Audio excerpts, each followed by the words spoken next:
Welcome to the Freely Rooted Mama podcast.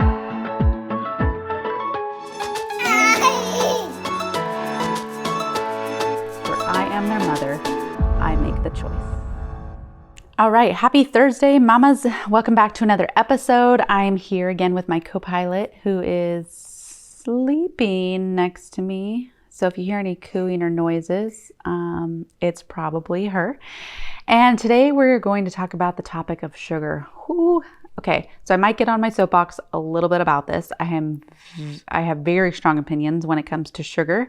Doesn't mean you have to agree with me. Doesn't mean that if you didn't do things the way that I did, that you're bad or that I deem you bad. This is strictly what we decided to do based on what I know about sugar. And I'm going to go through some of the things that have been said about sugar just to kind of give you some perspective, maybe if you're not familiar with this conversation. But what I found around the topic of sugar is there is a lot of emotions around it. And from my side as well, like I have some very strong opinions and some strong emotions around it. And then from other people as well, especially family. I find that there's a lot of shame is not the right word because I don't think it's being done on purpose. For example, I find that there's a lot of conversations around, if it's in moderation or a little bit's not going to hurt, they'll be fine with a little bit, or, it's fuel for the brain, but they're going to miss out on this memory of some kind if we don't give them sugar. There's a lot of just strong emotion around it. And so kind of backing up to, what Justin and I decided to do, we decided that our child was not getting any sugar for the first year of their life. Unless it came from a food like fruits, there was no sugar being had. And that's even natural sugars. We were avoiding coconut sugar, Zevias, anything like that. We wanted him to develop a palate that wasn't based on sweetness. Because here's the thing. I don't care. I know there's a lot of experts out there that say that sugar is not addicting, but there's also a lot of experts out there that say that sugar is addicting. And I really, truly, after all the years in the health world of watching people try to work on their health, I think that sugar is definitely addicting. Bacteria and yeasts in your gut, in your microbiome, that start to feed off that sugar and make you crave it more. So maybe addicted is not the right word. I know that a lot of people feel like addiction is, I can't live without it. I can't stop it. But I've seen people where they can't live without sugar and they can't stop it. And sugar is hidden in so many forms. It's hidden in our energy drinks. It's hidden in breads. Breads and pastas and things like that turn into sugar in the gut, and that bacteria feeds off of it. So anyways, I find that sugar is very addicting. We didn't want Isaac's palate to be swayed by that to where, he's had sugar and now that's what he wants to eat. We really wanted him to develop a diverse palate of liking different foods, spicy foods, fermented foods. We just wanted him to have a diverse palate. That being said, I was also on a mission to breastfeed him as long as humanly possible. So I made it 14 months with him before he kind of naturally weaned off. That was a decision that I made. So we did baby-led feeding with him when he became interested in food, which was around 6 months. He definitely became interested in food, but he was still primarily getting his source of nutrients from breastfeeding. So that being said, our golden rule in the house was no sugar for that first year. And I have to tell you that family was the hardest. There was a lot of little guilting comments, and I don't think anything was done intentionally or, to be meant to be harmful. But as a new mother, it was a little hard to hear them sometimes because I knew the immense benefits that he would get from not having sugar. And it wasn't really about what he was missing out on. It was what they were missing out on. And so, because there's emotion stored with it, right? I'll give a prime example. I know that growing up, when we would go over and see my grandparents, which if they're listening to this, they may laugh. When we would go over and see my grandparents, they always had a box of chocolate sprinkled covered donuts and chocolate milk. And it was the thing that I remember. And so there's a memory, there's an emotion attached to that specific food, and that specific food contains sugar. And so, you may be able to relate to this in other instances in your family, with your parents or your grandparents.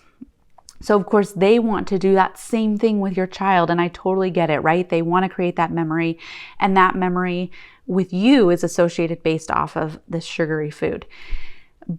And it's okay to still say no. There are other ways that they can develop amazing memories, amazing emotional connections that don't revolve around sugary food.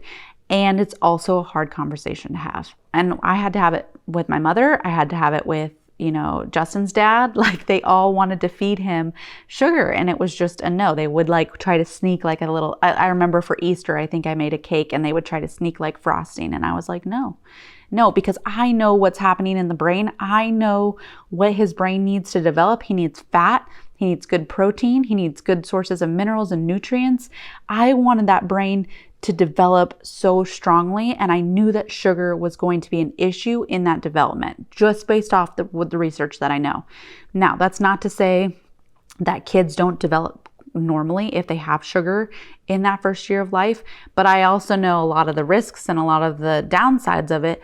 So we've just chosen not to do it. So again, that's no guilt. It's just what we've chosen not to do. So that being said, let me go into like some of the data, some of the research that I've given, just to give you some information. If you're currently pregnant and you're thinking about, futuristic things, this would be something that I want you to consider. So there is a author of a book called Everything You Always Wanted to Know About Nutrition. I haven't read it fully, but he's got some good little key things in there. And he says, white refined sugar is not a food. It's a pure chemical extracted from plant sources. And again, keyword refined sugar. We're not talking about naturally occurring sugars in fruits and things like that. We're talking about white refined sugar. It's not a food. It's a pure chemical extracted from plant sources, and it's purer in fact than cocaine, which it resembles in many ways. Its true name is sucrose, and its chemical formula is C1H22O11. It has 12 carbon atoms, 22 hydrogen atoms, 11 oxygen atoms, and absolutely nothing else to offer. The chemical formula for cocaine is C17H21NO4. Sugar's formula, again, and he repeats it again, for practical purposes, the difference is that sugar is missing the N, or the nitrogen atom. So that's what he claims. Now, again, I'm not a scientist. It's just something that was said, something for you to consider. Some other things that has been said, like the AAP has said, 100% fruit juice may appear to offer the same nutritional benefit as a whole fruit, but it really does not.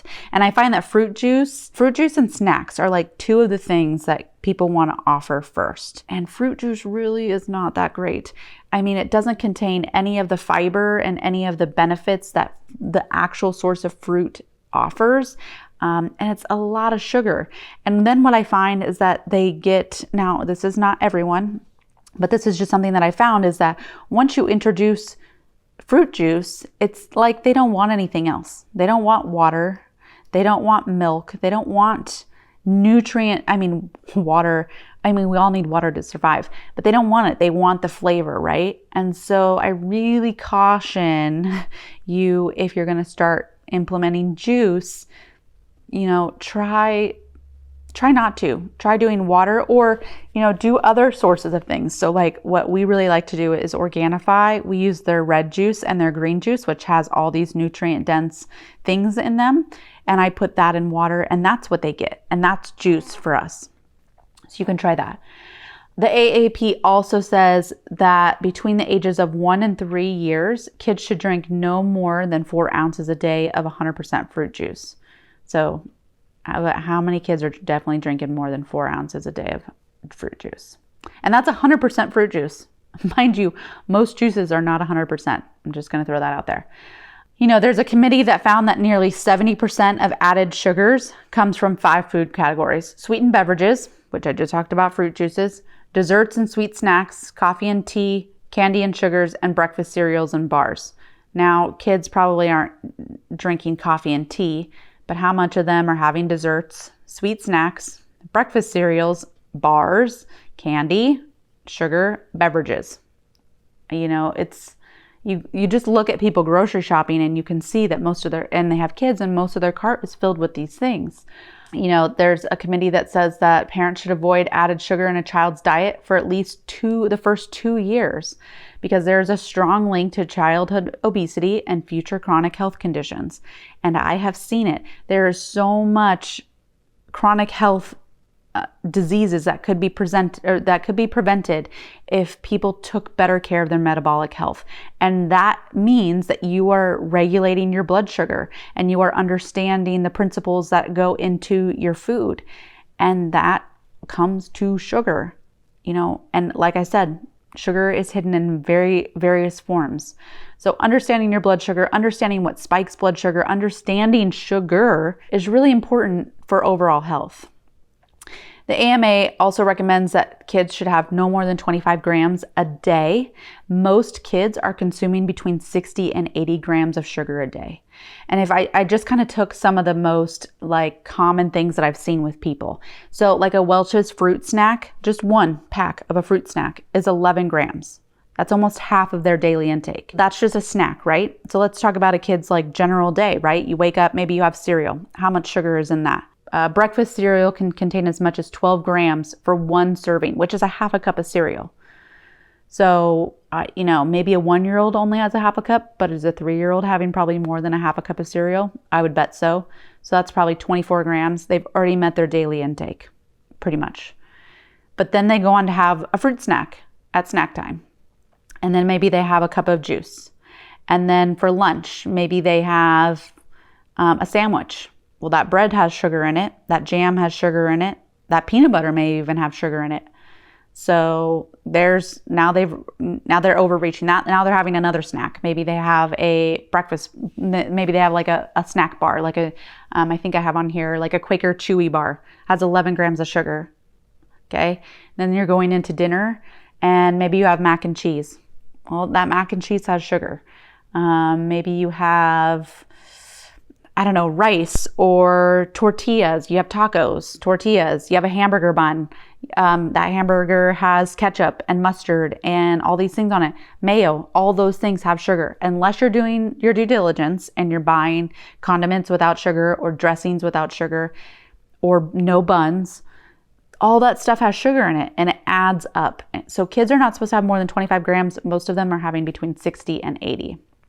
I did a couple other ones to consider. A cup of apple juice is 24 grams of sugar.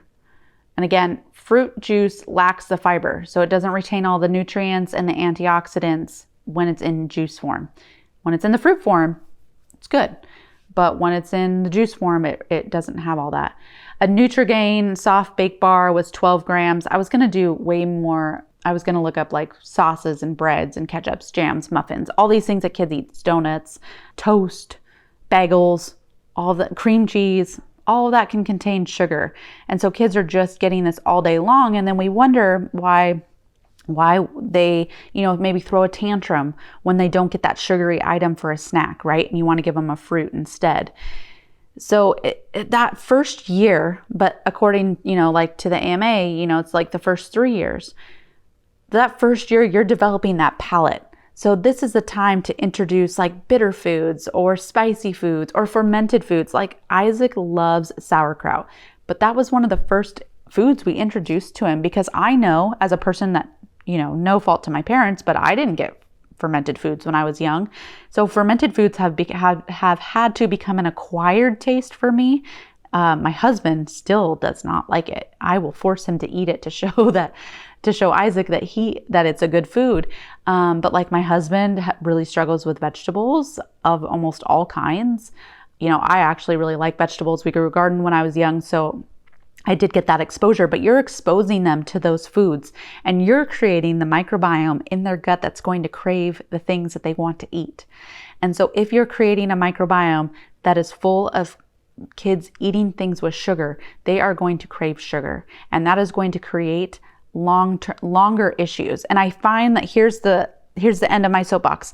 What's hard is that because our kids' metabolism is so fast when they are young, now not all, right? Depending on other health related things, we do see very obese kids. We do see kids that have a lot of issues. But if I think about my generation, which is often what my parents relate to, right? You had these things growing up and you're just fine. You look fine. You were fine during school. I was very athletic. I was very fit, but that doesn't mean that I'm healthy. Fit does not mean that you are healthy. Skinny does not mean that you are healthy. What is happening on a metabolic level determines whether you are healthy. And I know that if I could go back and blood prick the 16-year-old self, my 16-year-old self, who was pretty much eating cereal for breakfast or toast or bagel, having a sugary coffee on my way to high school.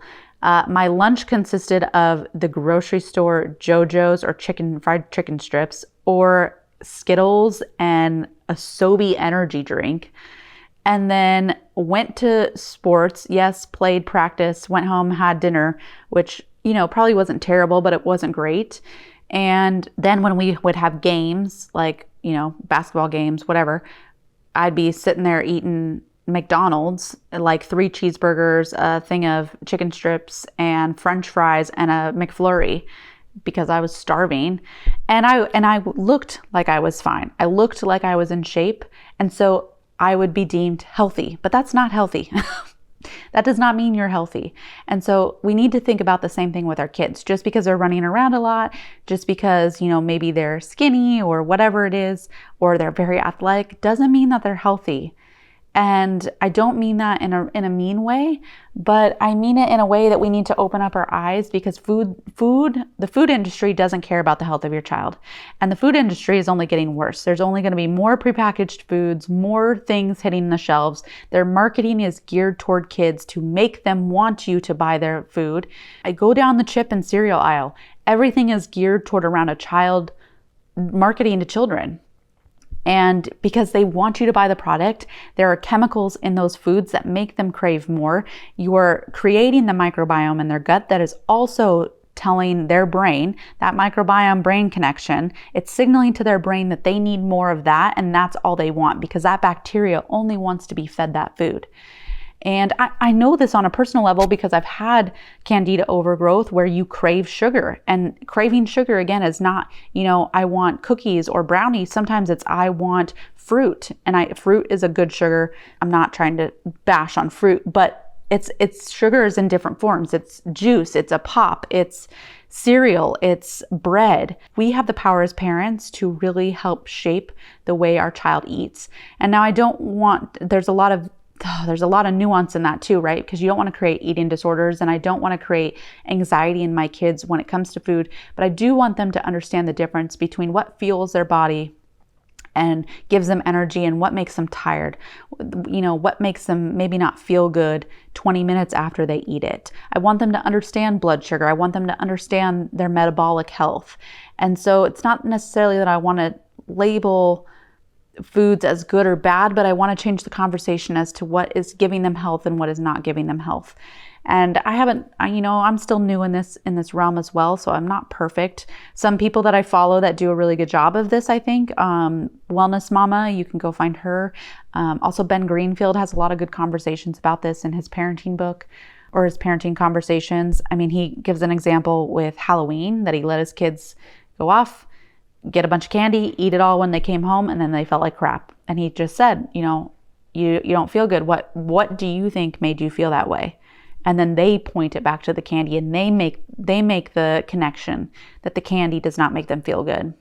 And so then they're empowered to make the decision moving forward, which is what we want to do to our kids. We want to empower them. We don't want to be dictators around it, when they're older. Right now, my kids are young. Isaac is only 21 months old. He doesn't know what he's deciding. So I am enforcing the rule of no sugar. And so then for his birthday, just to kind of wrap this thing up, when it came to his first birthday, I made cupcakes. I used the Namaste spice cake mix, which is a gluten-free, low sugar cake mix. And then for the frosting, it was a cream cheese frosting, and I used organic powdered sugar, and I only used half of what the recipe called for. And I just put a little tiny bit of frosting on it, and that's what he got. He got one cupcake. We didn't do a big smash cake. We didn't do, again, this is no guilt if that's what you did. But Simple Mills has a great cake mix and frosting mix that's low sugar and is made with almond flour. That's a great alternative. There's so many alternatives that you can do that if you want to do the celebration, or you have family members that want to somehow celebrate with sugar, things like that, there are great alternatives that you can use to make it healthier and to at least make it lower on the glycemic index in terms of spiking your blood sugar. But again, just like foundationally, they know that like they get their energy and sources of nutrients from healthy sources of sugar, which would be like fruits. This is a bit of a soapbox topic for me because I've seen so many kids, just when I worked in the clinic and we would get kids that would come in with either they were struggling with behavioral problems or sleep problems or inflammation, or they were chronically getting injured. There's so much that does go back to that metabolic health. Like at the core of that, metabolic health is such an important piece of that, of lowering that inflammation, of allowing kids to sleep better because their body is not firing with all of this like spiked insulin that keeps going up from all the, refined sugar. I'm passionate about it because I've seen a lot of it, and I know enough about the brain and I know enough about the body to know that the body does not thrive on a lot of sugar. And that is not how we came to be. Our food industry has really done us a disservice when it comes to this. And I know that it's easy and I know that it's fast. And I know as a mother that it's really hard to, make some custom snacks all the time. And I know that fruit is not necessarily the cheapest thing, when you compare it to a box of goldfish. But, what nutrients do the goldfish provide? And you're setting your kids up for long-term health, and you're setting them up for long-term eating habits. And so put in the energy, if you can now, to create those good habits, that wide variety of an eating palette. It's so worth it in the end. So, but I just keep that in mind, like 25 grams of sugar a day. And kids are more than double and tripling that today. And are we getting sicker or healthier as a human species? And I've already talked on an episode that this is the first generation of kids that is not meant to outlive us. And this 100% plays a role in that. Chronic health, chronic disease, so much of it can be contributed to our metabolic health. And there's been numerous of people that have gone around saying that. Do your research, try to do your best. Again, this isn't meant to guilt you if you didn't do any of that. I certainly did not grow up, I grew up eating pretty okay, but there was a lot of things that I know that I also ate that were not great, and we just didn't know. We didn't know better back then, and that's okay. I make better decisions now, but I also now have the power to change that for my kids. And so that being said, I'll end my soapbox because I could talk about this for hours on end.